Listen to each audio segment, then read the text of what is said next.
At 211, at Oconee, here with me at 316 in the South venue.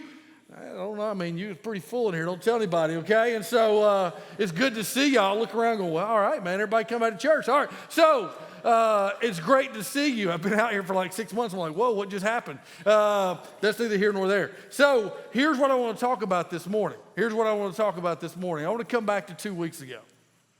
Where we left off, just because I want to encourage you this morning. I want to lift your soul, and I want us to start where we left off 2 weeks ago, and here's what I want to say. What is out of my control is still under his rule. Just breathe that in for a minute. Come on. Breathe that in. I don't know where you're at in this season, the results of this last election, this last week, this crazy pandemic. Maybe in this kind of aftermath of a presidential election, you're frustrated, you're tired, you're angry, you're not over it yet, you don't think it's over yet. Maybe you're happy, maybe you're just glad this whole thing, right, is over in this season. I don't know where you're at, but whatever you feel, let me give you permission to say it's okay to feel that way. It's all right to feel that way. But then let me bring you back here to what we believe. That God is sovereign. And what's out of my control is still under his rule. So what does that mean? What that means is in all the joys of life and all the burdens of life, what is out of my control is still under his rule.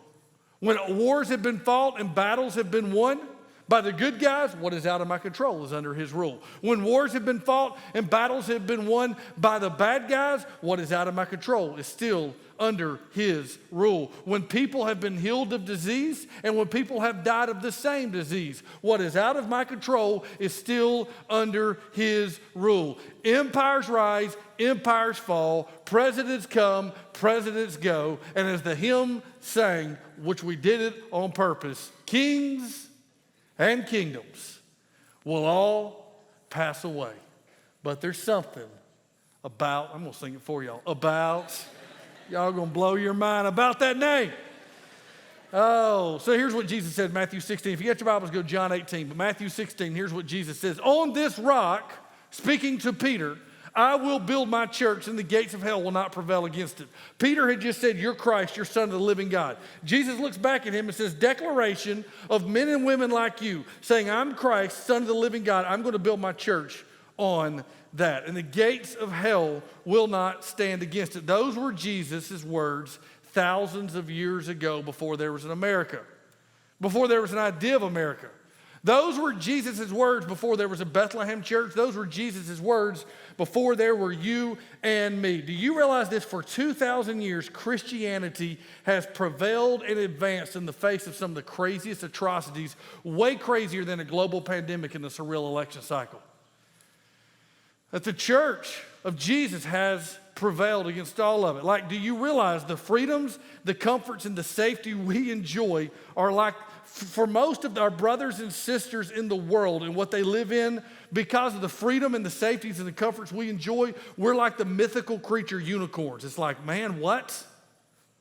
Like all the freedoms and all the comforts and everything we enjoy, the rest of the world in the history of the church looks at us and go, that's unbelievable.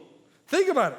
In the early church, Nero impaled Christians in his garden and lit them on fire as torches for his evening parties.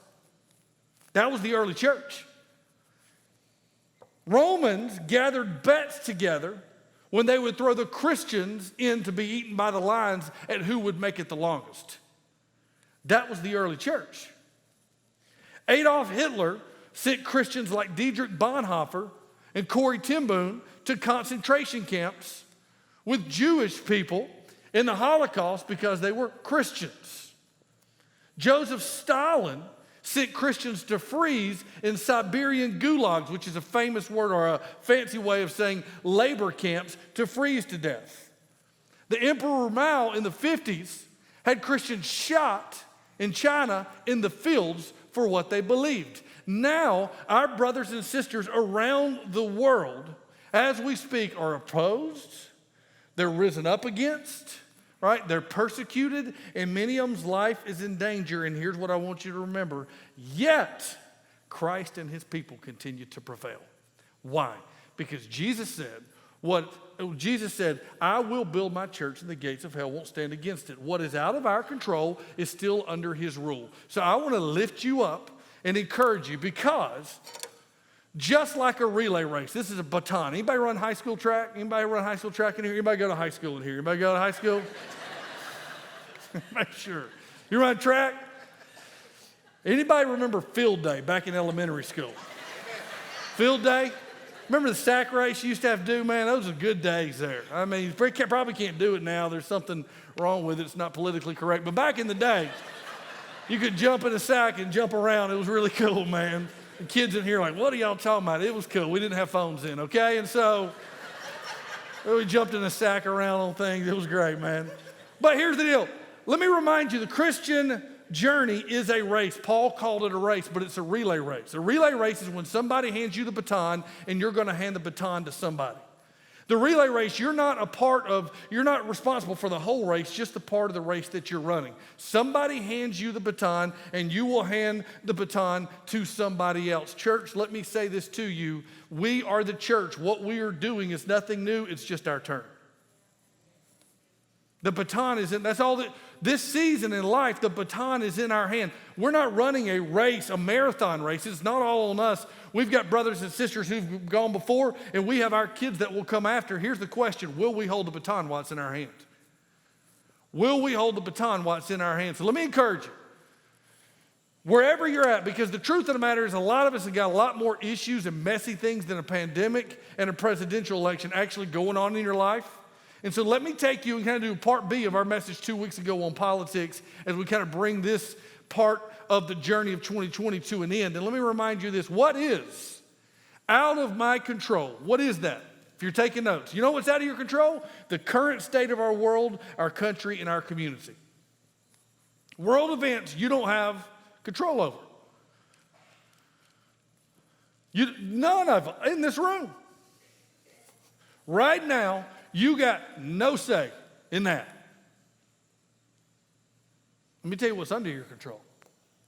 You're a witness in the midst of all of it. You're a witness in the midst of all of it. I want to go back to a passage in John chapter 18 that I breezed through the second week of the series because I knew I'd come back to it. And it's when it looks like everything's out of control for Jesus. He's before Pilate, about to go to the cross. And Pilate's having a conversation with him. And it's an enlightening conversation that we breeze by and we don't sit down on. And I think it will give us direction today. John 18. Here's what it said, verse 33. Jesus been arrested, about to go to the cross. So Pilate entered his headquarters again. Pilate wasn't interested in arresting Jesus, by the way. He was just over Rome. They brought him to Pilate. And he called and said to Jesus, "Are you the king of the Jews?" Jesus answered, "Do you say this of your own accord, or did others say it to you about me?" So basically, here's what Jesus is saying. You don't really care. This is what they're making an accusation about me for. Is this really what you think, Pilate, or is this the people who arrested me? That's what they're saying. And Pilate goes, look at what he says. "All right, you got me. Am I a Jew? I really could care less about this whole thing. Your own nation and the chief priests have delivered you over to me. What have you done?" So Jesus has made him mad because he's threatened him, because he's saying, I've come to install the kingdom. The kingdom's not about Israel. It's about God's kingdom. And so Jesus answered, "My kingdom's not of this world. If my kingdom were of this world, my servants would have been fighting that I might not be delivered over to the Jews. But my kingdom's not from this world." So he's saying, Pilate, I get it. You question if I'm a king, because if I was a king like you think of a king, there would be servants who'd be fighting for me right now. You're right. I get it. But then he said this, "But my kingdom is not from this world." My kingdom is not from this world. Then Pilate said to him, "So you are a king?" Jesus answered, "You say that I'm a king. And actually for this purpose I was born, and for this purpose I have come into the world, to bear witness to the truth. Everyone who is of the truth listens to me." And here's what this is the best. Pilate really wrestled with this whole thing, if you follow the story. This wasn't Pilate going, "Man, I can't wait to kill this guy." No, Pilate didn't want to. Pilate wrestled with it, right? And here's the line I think Pilate asked that we skip through in this passage right here. Here it is. And Pilate looked back at him and go, "What is truth?" Is that not the question of our time? Not just on this last week, but just in general. What is the truth? You got your truth. I got my truth. And that's what we're told to live by. But what is the truth? I said a few weeks ago, everybody's on a happiness quest. It doesn't seem like anybody cares about truth anymore. And Pilate looks back at Jesus, not accusing him, but just going, that's really the wrestling. What is the truth? And Jesus looked at his followers and said this, my kingdom is not of this world. What if things are out of our control? They're still under his rule. So let me remind you this. This is what is true right now and this morning. What is out of my control, the current state of our world, country, community. So whatever messages are out there, whatever is going on with the pandemic, whatever is going on at large, none of those things are in our control. Drives us crazy, I know. But what's under our control is my witness in the midst of it. My witness in the midst of it. Listen, if we spend, and here's what I want to say just for a moment, encourage you. If we spend all of our time focusing on what's out of our control, what I am telling you is we are actually forfeiting the influence God has given us.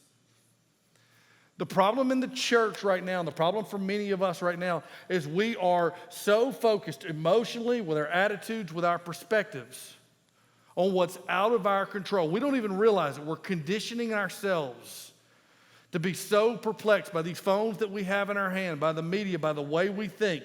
Why does fear and anxiety drive so much in our culture? Because we have conditioned ourselves to pay so much attention to things that we can't change that we are missing the influence God has given us. We are missing the things God has called us to be stewards of. There's a word Henry Cloud talks about in his book, Necessary Endings. He said there's a power to this word right here, hopelessness. Say that with me on the count of three. 1, 2, 3, hopelessness. He said there's a power to it. Because it's when you come to the end of like whatever you're holding on for and find that it can't change anything, that actually change begins to happen. So if you've been around somebody with addiction, if you've been somebody with addiction, oftentimes an addiction doesn't change until the person gets hopeless.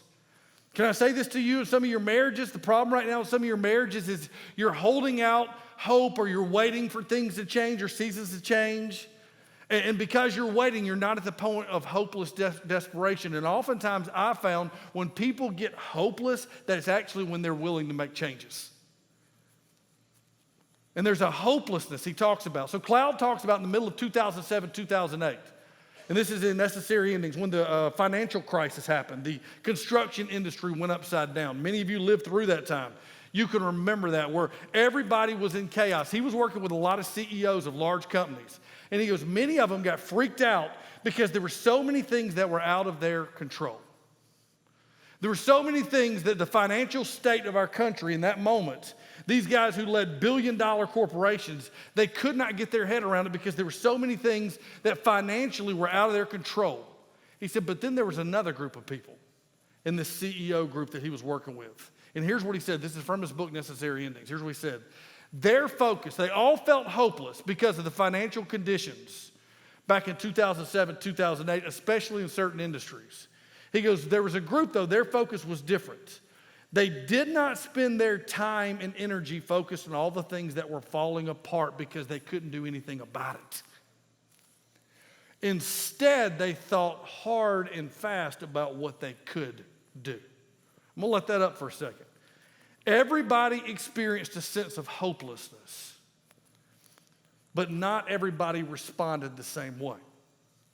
Hopelessness precedes true hope. Hopelessness precedes true change. When everything else I'd been hoping would change, when everybody else had been hoping and holding out, that would change, or he would change, or she would change, or if this changes, or if this season changes, when all of those things, none of it's changing, that's actually when we get to hopelessness. And hopelessness is a word we don't say in church a lot, but it's a powerful word, because when we get hopeless about everything else, because the right thing is Jesus is the answer, but we put hopes in a whole lot of other things. You know that. All of you in this room, including me, do.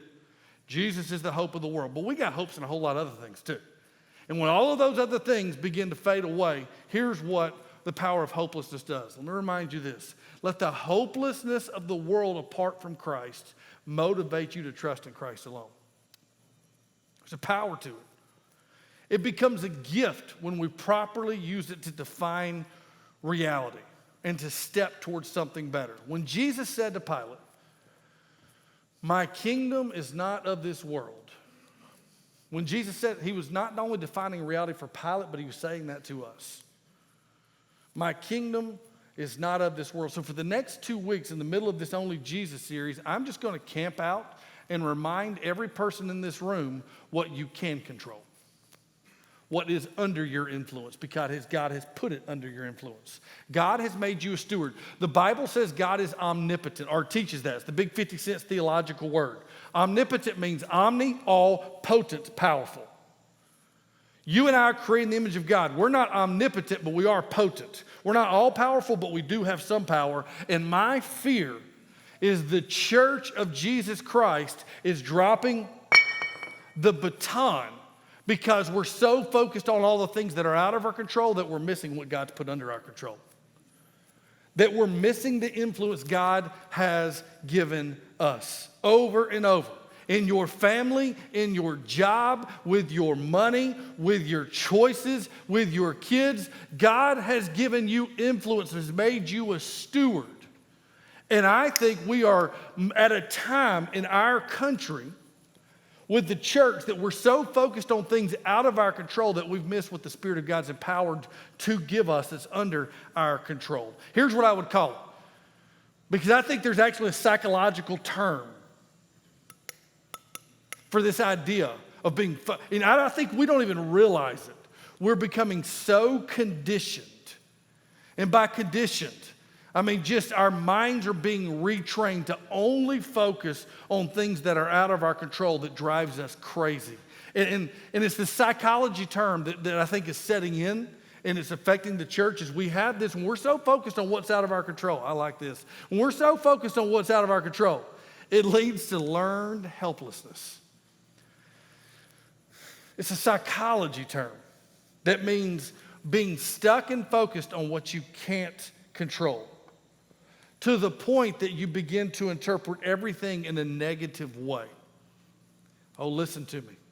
You are perpetually reinforcing all the time that all is bad. Moms, dads, if you're raising kids in this room, I'm going to talk to you for a second. What many of you don't realize is we've become so conditioned. We go, I'm not a person of fear. I'm telling you, I struggle with fear. I struggle with anxiety. I struggle with these things. And what we don't realize is our mind is being conditioned to make us feel like we're helpless. You don't even realize it. That's it. So we shut down and we stall and we miss. And so what happens is we think all is bad because all the world is bad. That means everything in my life is bad. Right? And it becomes a pervasive thought, and everything for my future is bad, and there's no hope, and everything for my kids is going to be bad, and life's all over, and you don't even realize you've got this wired into you. And what you're doing in that is forfeiting your influence. You're laying down the baton of what God has entrusted you with. I want us to see a passage in Isaiah. It's Isaiah chapter 8. It's fascinating. Isaiah is Old Testament. He prophesied about Christ to come. And Israel's in a really bad spot. They're divided, not polarized, which means half the country celebrated, that their guy won. The other half of the country thinks the world's over. That's what polarization does. Right? That's not what's going on in Israel. They're actually divided. Like there's a remnant that is faithful. Israel and Judah have been divided. Isaiah's a prophet at this time. And the people who are the remnant, God's people at this time, the leftover, they're beginning to think like everybody else thinks. And God says to Isaiah, call them out. I want you to see it. Tell me this is not a reality. Look at this. For the Lord spoke to me with his strong hand. This is Isaiah saying, God talked to me. And he said, he warned me, here it is, not to walk in the way of his. So you got to stop walking and you got to start leading in a way that thinks like everybody else. There's a pervasive thought that dominates our day, Isaiah. You got to wake up because that's not who you are. And here's what he says. Tell me this isn't good. Do not call conspiracy all that people call conspiracy. Hello. And do not fear what they fear, nor be in dread.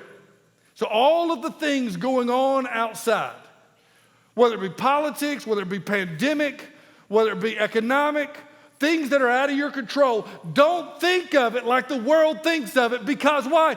You aren't of this world. That's what Isaiah's saying.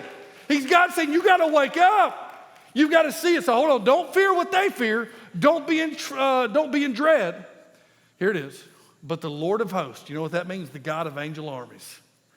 Him you shall honor as holy. Let him be your fear, and let him be your dread. Instead of conditioning your mind to fear, fret, and be frustrated about things you can't change, don't see yourself at the mercy of opposing armies. See yourself in God's hands. That's all he's saying. And half of the country this morning, opposing armies have got us. The other half of it, woo! This half don't understand how this half could be going, woo, because they're going, oh. And then this half over here goes, man. And the same cycle will happen again in 4 years. And you become conditioned. And you become conditioned. My hope is Jesus. No, it's not.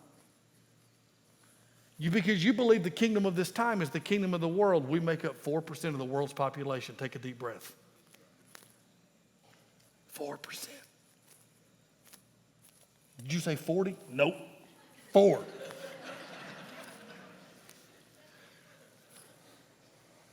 So, here's what I would say.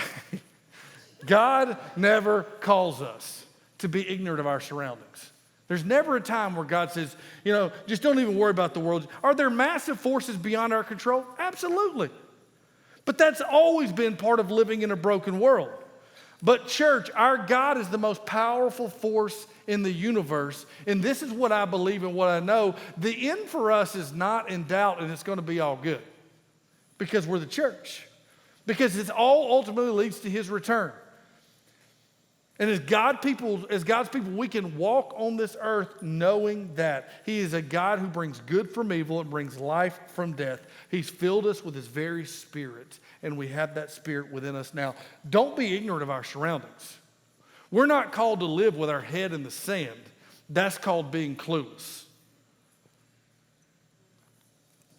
We're not called to live in fear. That's called being powerless. We're not called to live in our little bubble. That's called being useless. We're not called to live in hopelessness. That's called being lifeless.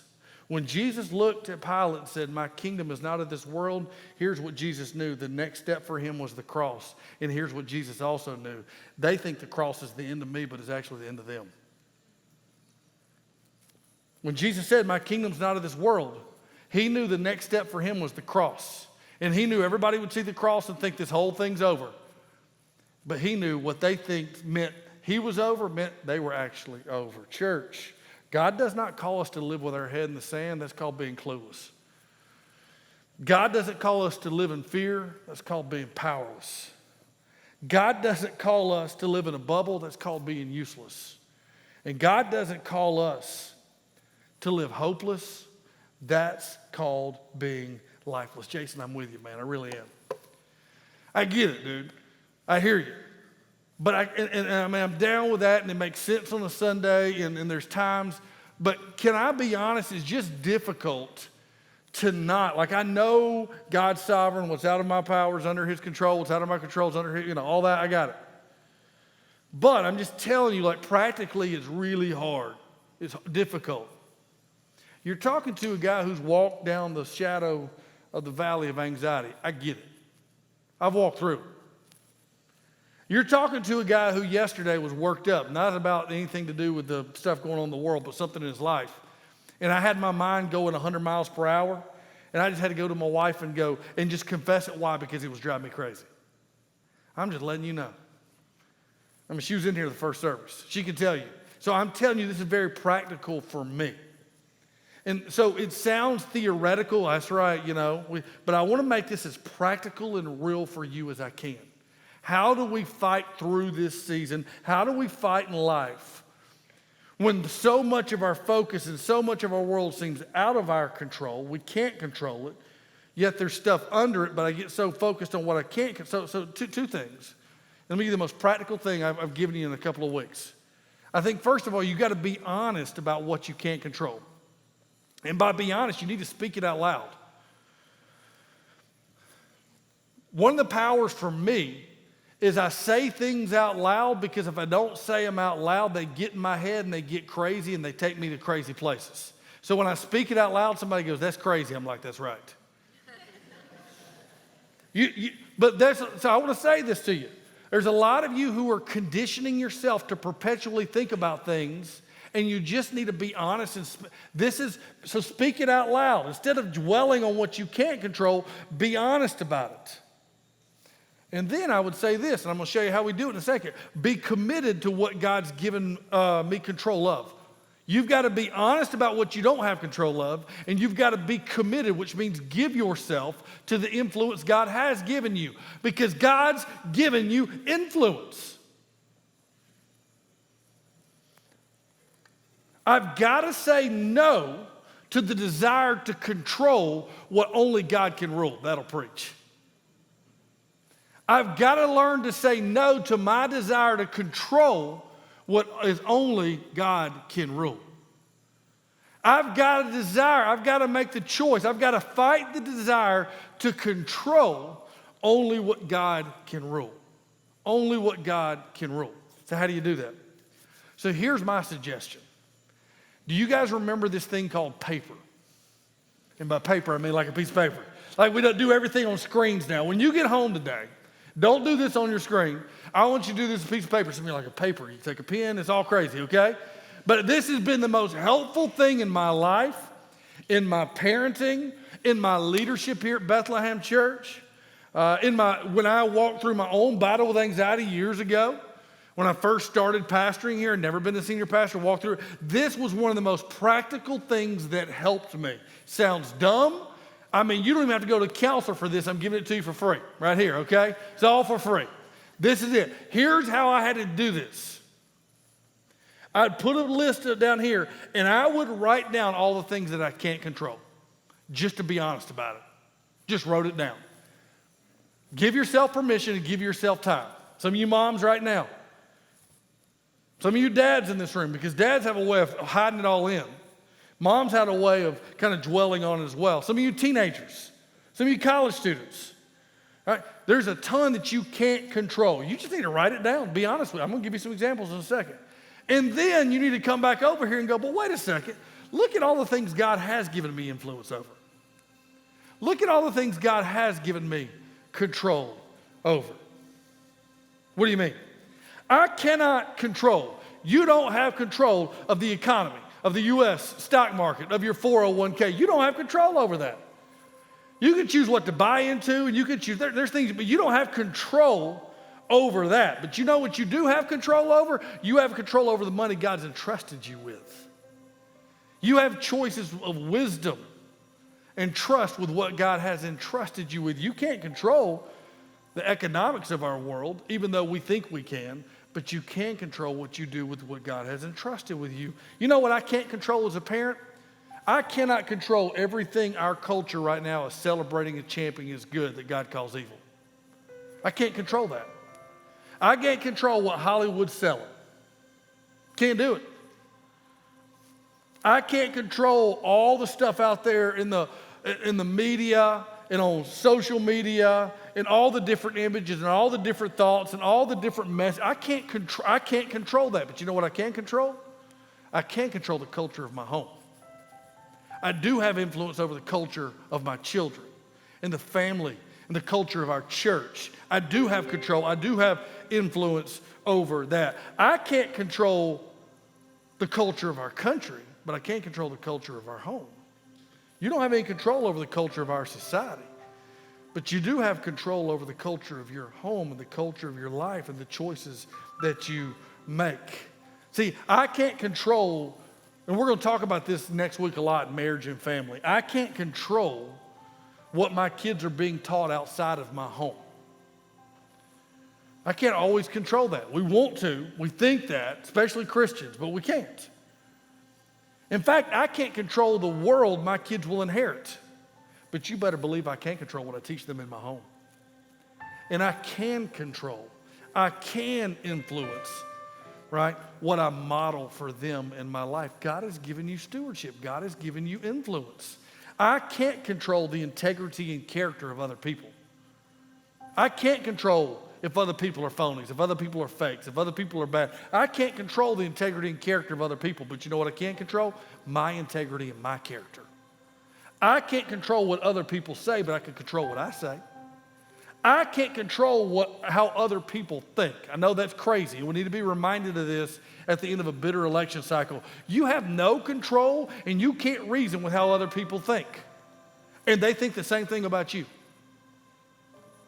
But you can control how you think and where your thoughts go.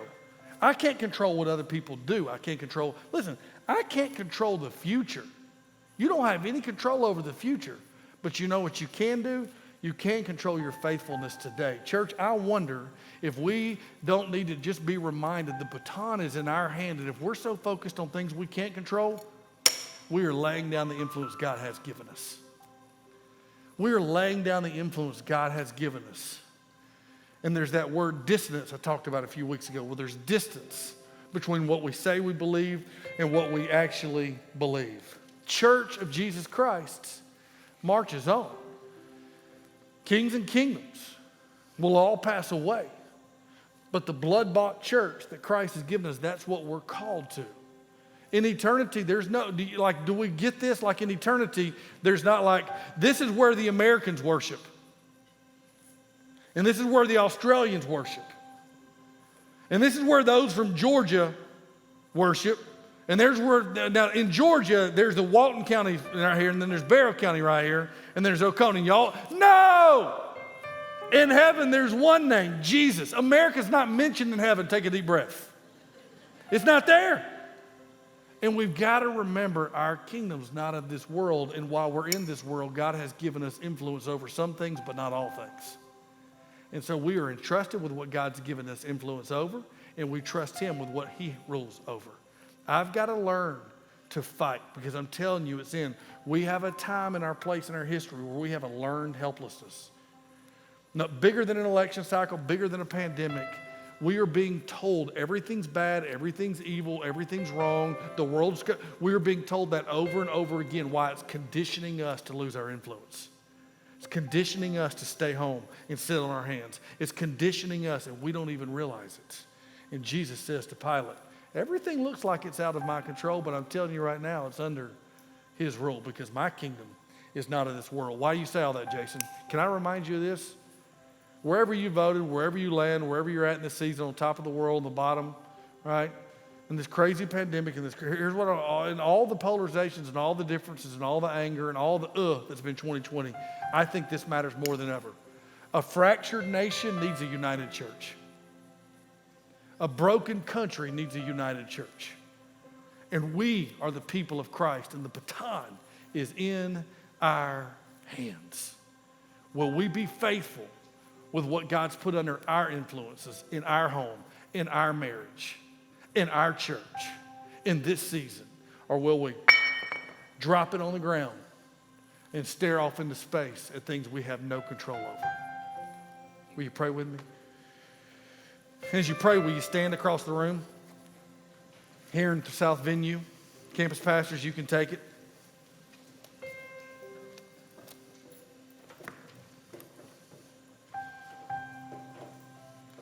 So with your head bowed and eyes closed, my question would be for you, have you ever trusted Jesus? Some of you came in this room in a hopeless state. In a hopeless state. You've been invited by somebody. You've been watching us online. This may be your first Sunday back in. I don't know. But you've been in a hopeless season, in a hopeless state. And I want you to invite you this morning to trust Christ. To trust Christ for the first time. The Bible says by grace we are saved through faith, which means we can't earn it. When Jesus says my kingdom's not of this world, He was going to the cross. On the cross, my sin, my shame, my regret, my guilt was laid on Christ. Somebody had to pay for it. Christ came to this world as our substitute and our sacrifice, and He took on the sins of the world. And He died on that cross. My sin was my responsibility, but Jesus made it His. He died on that cross. He rose again 3 days. And He lives victoriously. He's a soon-coming King, and when we place our faith in Christ, we are saved. We are reconciled. Not when we have religion of our parents, not when we got sprinkled as a kid, not when we walked down some aisle because our parents did, but when we made a personal decision to follow Jesus, that's when we're saved. Have you ever done that? I don't know, Pastor. I just invite you to pray this with me, right where you're standing. God's been at work in your life for a while. I just invite you right where you're standing just to pray this. Jesus, I choose to trust you. Jesus, I choose to follow you. The best I know how, I'm placing my faith in you. Forgive me of my sins. Forgive me of my sins. I'm choosing to follow you. Save me. Just right where you're at. Those not a magic prayer. It's you confessing what's on your heart. Jesus, I choose to follow you. Forgive me of my sins. I'm placing my trust in you. Placing my faith in you. If you prayed that, just said those words, Jesus, I'm choosing to follow you. Forgive me of my sins. I place my trust in you. If you prayed that with me, or maybe you prayed that over the last few weeks at the end of a service, with nobody looking around, head bows, eyes closed, this band's praying for you. Will you just lift your hand around this room? I'm not going to call you down. I just want to pray for you. Awesome. Just keep it up high. Yeah. I prayed that with you, Pastor Jason. Maybe you're at home and maybe you're watching online that you just, right there on our prayer wall, say, I prayed that. I prayed that. And right now, here's in just a few moments as we end our service, our prayer team, I'll be down here today. Our prayer team, we love to pray for you. So, Jason, I prayed. Accepted Christ. Or maybe for some of us, we need to go public with our faith. We've trusted Christ, but we've never let the world know. That's what we're going to celebrate next week, baptism. Men and women, husbands and wives, fathers and daughters, teenagers, kids around. We're going to celebrate next week. And maybe at the end of the service, you walk down and go, I need to let people know. I need to be baptized. Church, the baton is in our hand. Kings and kingdoms will all pass away. But there's something about that name.